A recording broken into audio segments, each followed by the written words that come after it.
Hello and a warm welcome to South Asia Today, where we bring you in-depth insights into the key events shaping South Asia. I'm Shivangi Mishra, and on today's top stories. India builds future-ready defense technology.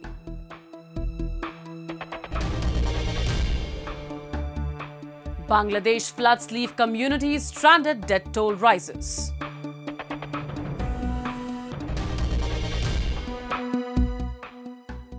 POJK protests grow amid rights concerns.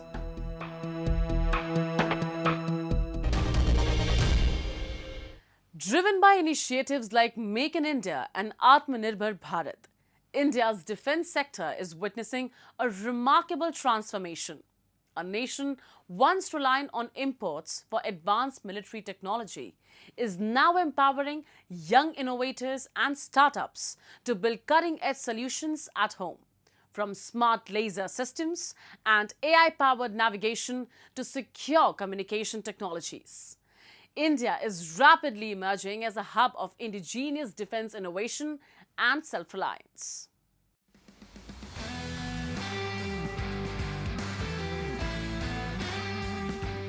India's defense sector is no longer just a buyer of military equipment. It is emerging as a hub of high-tech innovation.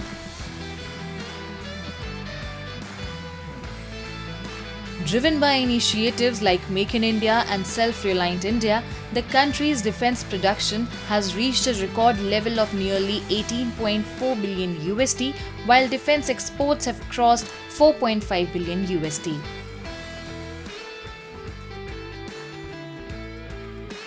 With growing private sector participation and a thriving startup ecosystem, indigenous technologies are reshaping the future of defense.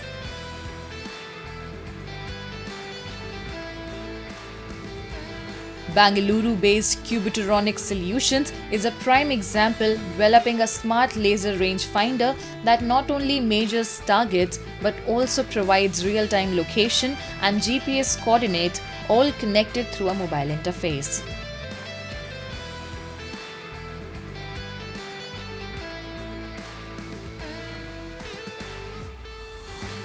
हमारा device mobile के through connect हो जाता है। जैसे कि आप देख रहे हैं, हमने इसको कनेक्ट कर दिया है और ये मोबाइल के थ्रू हमारा डिवाइस इंटरनेट के थ्रू कनेक्ट हो जाएगा। हम यहाँ से कमांड सेंड कर सकते हैं और पूरा डेटा मॉनिटरिंग, स्टेटस मॉनिटरिंग हम मोबाइल पे ले सकते हैं। The system features a built-in compass and navigation capabilities, helping soldiers track locations and navigate in challenging environments while reducing dependence on foreign technologies and strengthening India's indigenous defense capabilities. So this technology will make India as a self-reliant and no other country, like we will not be depending on any other country for the technology and for any of the warfare equipments. So this will be making us a self-reliant and self-sufficient for all the needs. This indigenous technology has also drawn interest from the Defence Research and Development Organisation, that is DRDO, and Indian Optal Limited, Dehradun. Encouraged by this recognition, the young innovators are now working towards developing more advanced and powerful defence systems. यहाँ पे हम जो electro optics में काम कर रहे हैं, इसका जो एप्लीकेशन है वो डिफेंस के अंदर और इंडस्ट्री में और स्मार्ट सिटी और कहीं अन्य फील्ड्स में है। अभी क्योंकि भारत सरकार इस टाइम पे पब्लिक प्राइवेट पार्टनरशिप पे बहुत जोर दे रही है।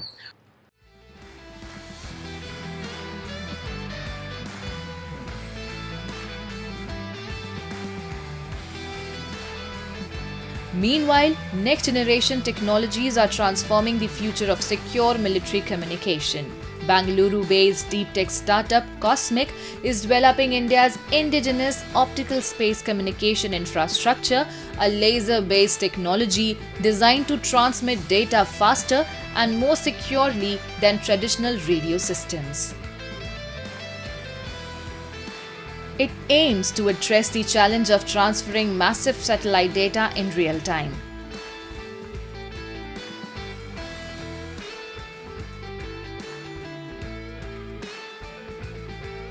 फास्ट स्टीयरिंग मिरर एक ऐसा टाइप का मिरर है जो हमें एबिलिटी देता है कि हम लाइट को सबसे ज़्यादा लेवल तक हम कंट्रोल कर पाएँ इन टर्म्स ऑफ रिफ्लेक्शन। और इसका एंगल हम आपके बाल से भी छोटे लेवल तक हम इसकी एंगल और इसकी रिफ्लेक्शन कंट्रोल कर सकते हैं। The biggest advantage of this technology is enhanced security. With ultra-narrow laser beams that are difficult to intercept or jam, it could pave the way for faster, safer, and next-generation communication networks for the armed forces. हम जो normally load करते हैं या read करते हैं वो हम degree में करते हैं। 1 डिग्री से भी छोटा अगर हम रेजोल्यूशन पे इसको पॉइंट करना चाहते हैं तो हम इस तकनीक का इस्तेमाल करते हैं। इससे हम लेज़र पॉइंटिंग का इस्तेमाल बहुत अच्छे से कर सकते हैं। ये हमारी सेनाओं के लिए पॉइंटिंग, शूटिंग एंड ट्रैकिंग तीनों में यूज़ हो सकता है। At the same time, startups are revolutionizing drone and robotics technology with high-precision navigation systems. Bangalore-based Yanendriya is developing AI-powered sensors and flight control systems that enable drones to navigate with greater stability and accuracy, opening new possibilities in defense, smart agriculture, industrial automation, and surveillance. We have been able to cater to that, and we look forward serving the country better by enhancing these platforms much to an extent so that it can be deployed from unmanned rovers inside the underwater systems to the space satellite systems. Building that navigation stack is our goal, and we look forward building that. From smart sensors and laser communication to AI-powered navigation systems, India's young innovators are not just building cutting-edge technologies, they are driving the nation's journey towards defense self-reliance. This new wave of defense startups is shaping a stronger, smarter, and future-ready India.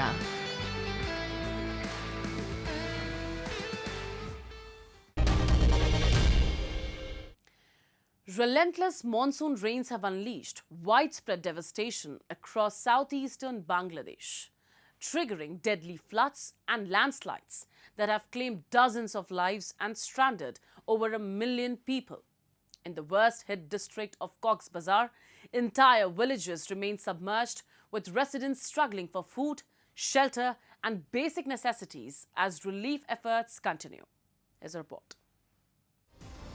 Days of relentless monsoon rain have triggered one of Bangladesh's deadliest flood disasters this season, claiming at least 54 lives and leaving hundreds of thousands stranded across the country's southeast. Among the worst-hit areas is Cox's Bazar, where floodwaters have submerged roads, homes, and schools, cutting off entire communities. Residents continue to wade through waist-deep water, while many families remain marooned. মানে আজকে 4-5 দিন ধরে পানি মানুষ বাড়ি ঘরে আসতে পারছে না, মানুষ না খেয়ে মারা যাচ্ছে। কোনো প্রতিনিধি, কোনো চেয়ারম্যান এলাকার মধ্যে আসে কোনো খোঁজ খবর নিচ্ছে না। মানুষ যাতায়াতের সমস্যা হচ্ছে, মেন সমস্যা হচ্ছে খাওয়ার নাই মানুষের থেকে। এরা দিনে না দিন খাই। আজকে 5 দিন ধরে কোনো জায়গায় যেতে পারছে না, ঘর ভেঙে যাচ্ছে, নদীতে পড়ে যাচ্ছে, কোনো খোঁজ খবর নিচ্ছে না। Residents say food has become their biggest concern, with many daily wage earners unable to work for several days. They also allege that relief assistance has been slow to reach the worst affected areas. The flooding has submerged entire neighborhoods, forcing families to move their livestock to higher ground, while schools and public infrastructure remain underwater. Community leaders estimate that nearly 12,500 to 13,000 families are stranded in a single village, with floodwaters reaching the roofs of several homes and washing away roads. Minimum প্রায় 12,000 থেকে 13,000 পর্যন্ত পরিবার পানিবন্দী এখনো। সালসুই এবং ঘরের ভিতরে রোডঘাটের বেহাল অবস্থা। According to Bangladesh's Ministry of Disaster Management and Relief, at least 54 people have been killed in floods and landslides across 7 districts, with Cox's Bazar recording the highest number of fatalities. More than 6 lakh people have been affected, with thousands of families remain marooned despite ongoing relief operations.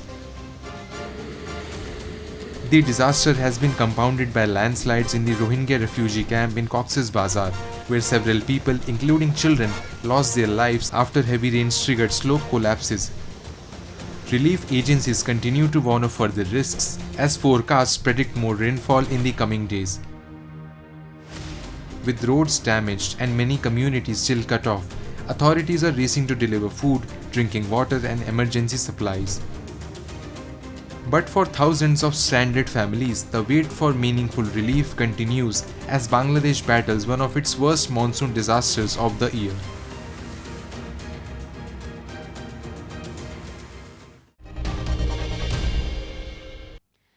Now we take a look at some happenings in Asia in a segment called Asia Watch. The India-UK Comprehensive Economic and Trade Agreement, CETA, came into force on July 15, marking a major milestone in bilateral ties.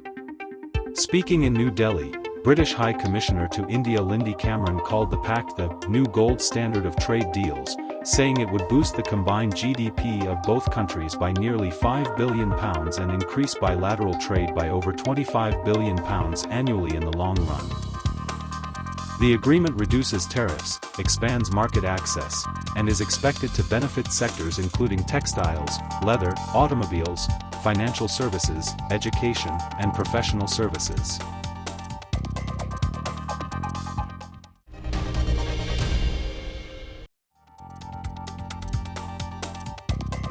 NVIDIA CEO Jensen Huang marked the company's 30-year partnership with Sega by thanking former Sega chief Shoichiro Irimajiri and game designer Yu Suzuki for helping save NVIDIA from bankruptcy in 1995. Speaking at an event in Tokyo, Huang said Sega's support and a $5 million investment were instrumental in NVIDIA's survival.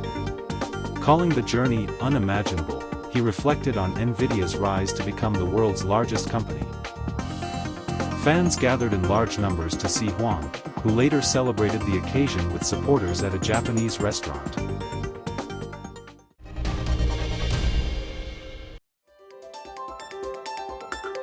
South African President Cyril Ramaphosa met French President Emmanuel Macron at the Élysée Palace during his 3-day visit to France. The two leaders held bilateral talks focused on strengthening long-standing ties between the two countries and discussed the international situation and other global issues. Ramaphosa's visit comes weeks after South Africa was not invited to the G7 summit hosted by France, with Paris stating it had chosen to invite Kenya instead. During his visit, the South African leader is also scheduled to co-chair a UNESCO Committee on Education at the organization's headquarters in Paris.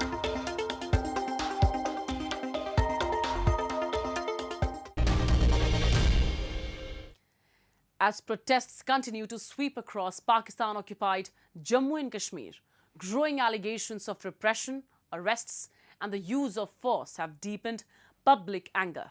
What began as local demonstrations has now echoed far beyond the region, with members of the Kashmiri diaspora taking to the streets in London to demand justice, accountability, and an end to what they describe as ongoing human rights abuses. We have this report. Tensions remain high across Pakistan-occupied Jammu and Kashmir as public demonstrations continue over what protesters describe as years of neglect, political marginalization, and unfulfilled promises.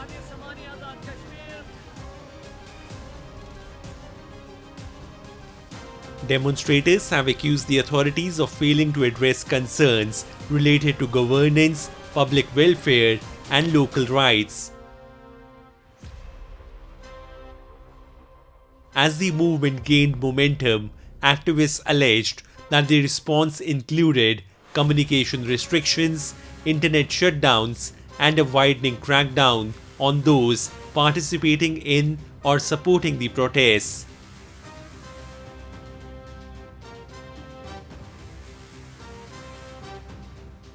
इस तरह ये जालम forces जी दहशतगर्द forces है जिन्हें 5 जून तो लेकर ता हाल तक एक माह ने दौरानिए ने अंदर इंटरनेट की सर्विस की मअतल करी क्या इंसाना पर इतना जुल्म और बर्बरियत करी क्या लोगों पर इतना तशद्दद थानिया ने अंदर तशद्दद गिरफ्तारियां और गुमशुदगियां ये इस बात ना वाज़ह सबूत है कि इतना ना जड़ा हुक्मरान तबका है वो बुखलाहट का शिकार है और इतनी जी फोर्सिस है वो सिर्फ और सिर्फ इन्होंने जितने भी हुक्मरान तबका है और जितने भी अदारे चांदो बैठे हुए लोग जोड़े अपनी हुक्मरानी चाहने हैं ना फोर्सिस जी आम निहत्ते लोगों पर फोर्सिंग शेलिंग करनी है पी फायरिंग करनी है पी मैं इसकी भरपूर मजामत करना है। Meanwhile, members of the Kashmiri diaspora took to the streets of London to raise their voice against what they described as Pakistan's continued repression in Pakistan-occupied Jammu and Kashmir.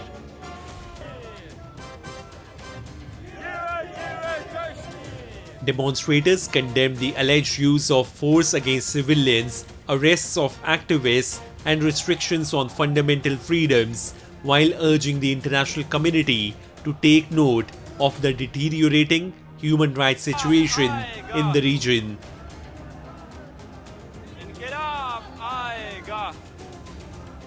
आज Pakistan high commission के बाहर British Kashmiri जो है बहुत बड़ी तादाद में वो जमा हो रहे हैं और पाकिस्तान की फोर्सेस के जुल्म के खिलाफ पूरी दुनिया में कश्मीरी जो है आवाज बुलंद कर रहे हैं। आज भी आजाद कश्मीर में पाकिस्तान की फोर्सेस ने इंडिया के मकाम पर, बुलंदी के मकाम पर, कोटला के मकाम पर हमारे कश्मीरी को शहीद किया है और कश्मीरी जो है पाकिस्तान के फोर्सेस के इस जुल्म और जबर के खिलाफ पूरी दुनिया में सराबे अफजाज है। The continuing unrest has once again drawn attention to the broader challenges facing residents of Pakistan-occupied Jammu and Kashmir. Activists and rights groups allege that political dissent is increasingly being suppressed, while concerns over governance, civil liberties, and public welfare remain unresolved.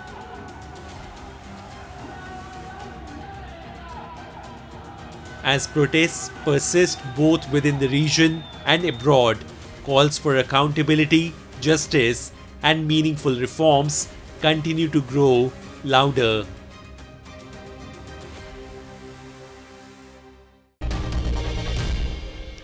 Strengthening road connectivity has become a key focus of the government in Jammu and Kashmir. Today, we take you to Kila Tarhal Tehsil in Rajouri district, where roads and bridges are transforming connectivity. The opening of the Jambhir Bridge to traffic has brought much needed relief to commuters and local residents. Here's a special report. A new chapter of progress has begun for the people of Kila Tarhal in Rajouri. The recently inaugurated Jambhir Bridge has significantly improved connectivity for border communities that endured years of difficult travel and seasonal disruptions. Residents have welcomed the rapid pace of infrastructure development, saying the improved connectivity is enhancing mobility, boosting economic opportunities, and bringing remote areas closer to the mainstream.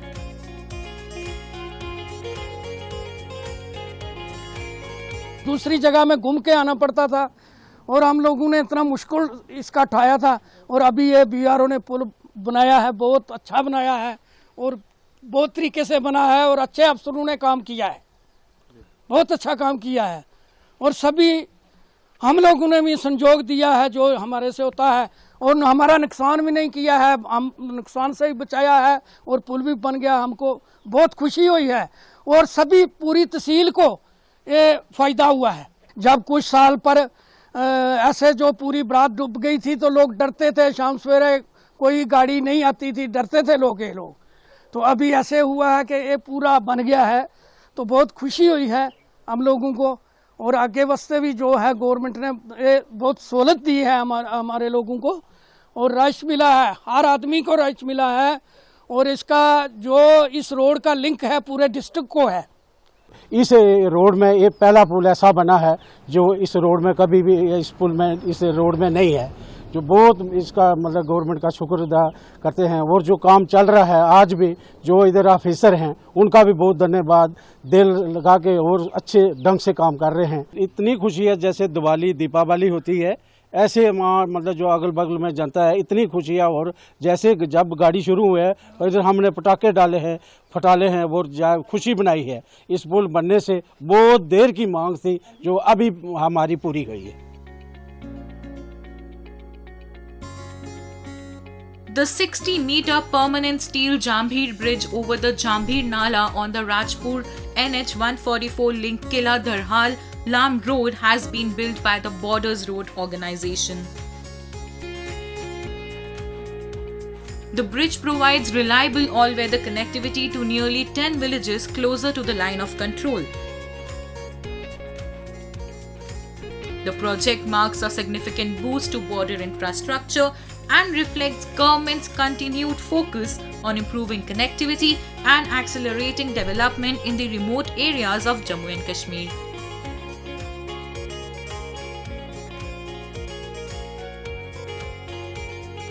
बहुत border area का दूर दराज area है। इसमें बच्चे लोगों के से लेके बूढ़े तक जो भी बीमार होता था या बच्चे लोग स्कूल नहीं जा पाते थे, 70 साल के बाद ये हमारे रोड जो बन रही हैं या ये हमारे काम चल रहे हैं, ये 70 साल के बाद हुए हैं। हम गवर्नमेंट का बहुत बड़ा शुक्रिया अदा करते हैं इस पर। देखो, सेंट्रल गवर्नमेंट ने जो हमारे प्रधानमंत्री मोदी जी ने जो ये हमारे लिए पैगाम दिया था कि हम घर घर जो हैं रोडें घर घर तक हम जो भी फैसिलिटी हम भेजेंगे, तो वो हो रही है, उस पर काम चल रहा है, शद्दोमद से चल रहा है। तो इसलिए हम उनको सलूट करते हैं, उनका वेलकम शुक्रिया करते हैं। The Jambhir Bridge is more than just a new crossing. It is a symbol of Jammu and Kashmir's rapidly expanding infrastructure and development. Across the Union Territory, an improving road network is reducing travel time, strengthening border connectivity, and bringing remote communities closer to education, healthcare, markets, and opportunities.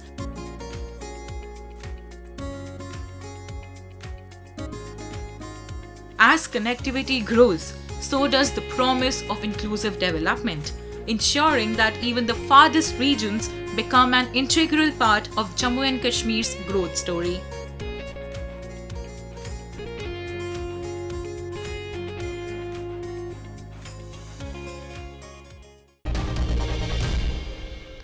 As we wrap up today's episode of South Asia Today, we thank you for joining us.